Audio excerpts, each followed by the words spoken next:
கந்தாரா கன்னட படம். இந்த படத்தை பல்வேறு விதமாக அணுகலாம். என்னுடைய பார்வையில் இந்த படம் கலவையான விமர்சனங்களை கொண்டது.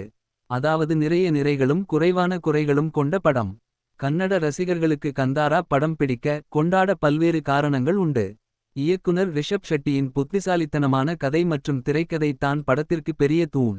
உண்மையான சம்பவத்தை கொண்ட புனைக்கதை, அதுவும் காடுகள் சார்ந்த கதைக்களம். தெய்வ வழிபாடு என ஒரு சஸ்பென்ஸ் த்ரில்லருக்கு தேவையான காரணிகளை ஆர்கானிக்காக கதையில் சேர்த்ததில் எழுத்தில் இயக்குனரின் புத்திசாலித்தனம் தெரிகிறது.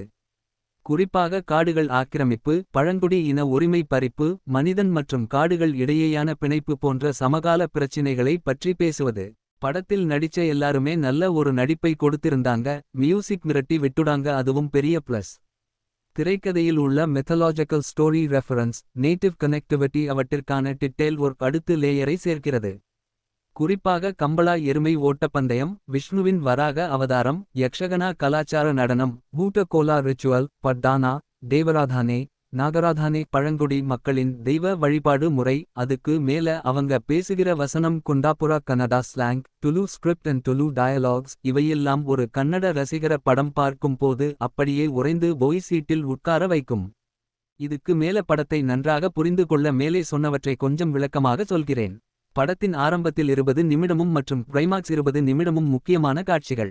இந்த படத்தோட ஆரம்பத்தில் ஒரு ராஜா தன் வாழ்க்கையில் மன நிம்மதி தேடி செல்லும்போது அவருக்கு ஒரு கல்லை பார்த்தும் மன அமைதி கொள்கிறது. பின்னர் அந்த கல்லை எடுத்து செல்லட்டுமா என அந்த பழங்குடி மக்களிடம் கேட்கும்போது அதில் ஒருவர் சாமி வந்து அது எங்கள் தெய்வம் பஞ்சுரிலி எனவும் அதனுடன் சேர்த்து குளிகாவையும் எடுத்து செல்லும்படி சொல்வார்.